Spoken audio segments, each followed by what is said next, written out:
Hi everyone. If you're new here, we are a biracial couple that is living in the US. My wife is from Mexico and I am from here. On this family channel, we talk about marriage, culture, parenting, all the funny, sometimes awkward moments that come with the blending of two worlds. I would love to share a few things that I did not expect when marrying a Mexican. And the first one is her desire to constantly be improving. She's always trying to better our situation, better her skills. She's always trying to push the envelope with her career, whereas I tend to get comfortable and I tend to kind of want to stay in my comfort zone with career type stuff. I'm comfortable. I'm like, well, you know what? Like, this feels good. I don't want to push it. I don't want to like change it up. She's really a great partner in that sense of helping me to try to always be improving in this life, and whether that's like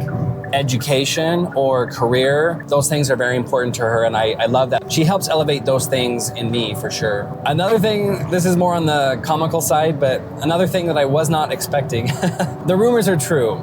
Mexicans use Vicks a lot, Vicks Vapor Rub. And like I'd heard that, and you know, you see it on TikToks and stuff where it's like, oh, my Mexican mom, you know, puts Vicks on everything and it helps with everything. It's true. Daisy has used it a lot. Whenever any of us in the family get sick, Daisy does use it a lot to, you know, put on her, like below her nose or on our throats, or I have to say it does do a good job. And, you know, there's a reason it works for Mexicans. Up next, I learned the hard way that when a Mexican says they want a snack, at least my Mexican, when she says she'd like a snack, she does not mean cut up veggies with ranch.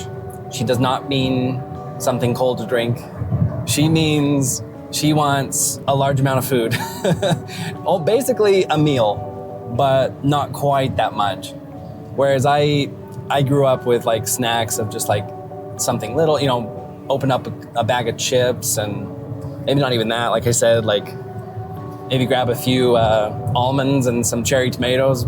No, that's not snacks to Daisy. That's just like, it's just like so lame to her. And snacks to her are like, okay, it might be a bag of chips, but you put the hot sauce, what's it called?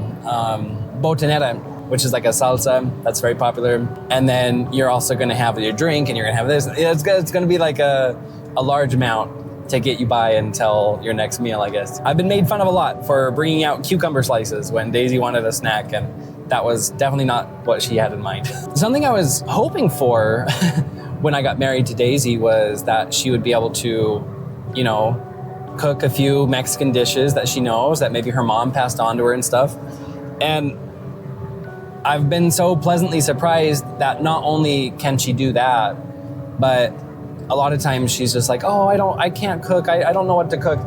And then she'll just like throw ingredients together and it always just comes out so good. Like she knows what to do with like random ingredients. She makes really yummy soups, different. She's made like a potato casserole one time that was super good. And I was like, not only does she have like a few Mexican dishes down, but she can also just like throw things together, and she's a really good cook. And I wish she had more time to do it more because it's always delicious. Up next, I did not expect my Mexican wife to already have a home in Mexico, a small home. It's just like crazy to me. And I'm just so proud of her for, again, pushing herself to get to that point where she was just like, you know what?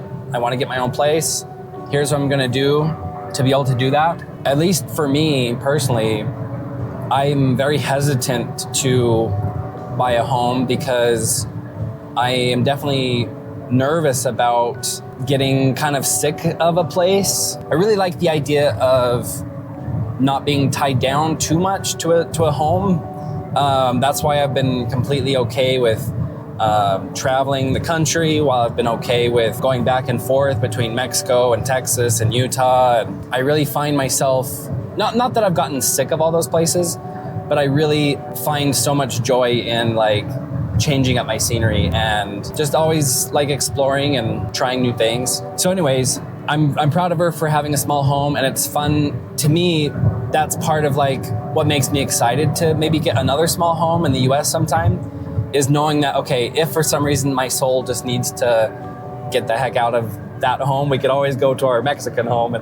And so kudos for her for pushing herself to get one. I did not expect my Mexican wife to be so into sports. It's really quite amazing. She traveled around Mexico a few years back playing not only American football, but also handball. And she introduced me to handball, which is a very European sport. And you don't see it too much here in the US. But since she's introduced me, I've actually practiced with her team here and had a lot of fun learning the rules and just getting out and exercising. And handball in particular is kind of a mix of a bunch of different sports. But yeah, she's very active, very into sports, and she's really good at them. This is another kind of funny one to me, but Daisy is very conscious about when she gets out of the pool or when she's like showered and her hair is wet to not have it be wet for too long for the fear of getting sick. Which for me, I'm just like, I don't know, it hasn't really affected me in my life that way, where if I'm still wet, like that I get sick from it. But everybody's different, and I've totally seen examples of that for her when her hair's been wet for too long and she totally gets sick and or just doesn't feel the best the next day or whatever.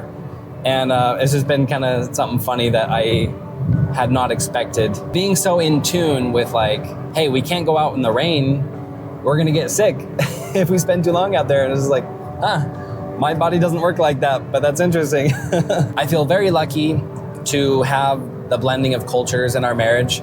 There's so much more funny things that go on and cultural differences that I'm gonna try to document and talk about in upcoming videos. So if you enjoyed kind of hearing about some of these things that I did not expect before marrying a Mexican, please do subscribe. There'll be more videos coming. Thanks for watching, guys. Be well. I will see you in the next one.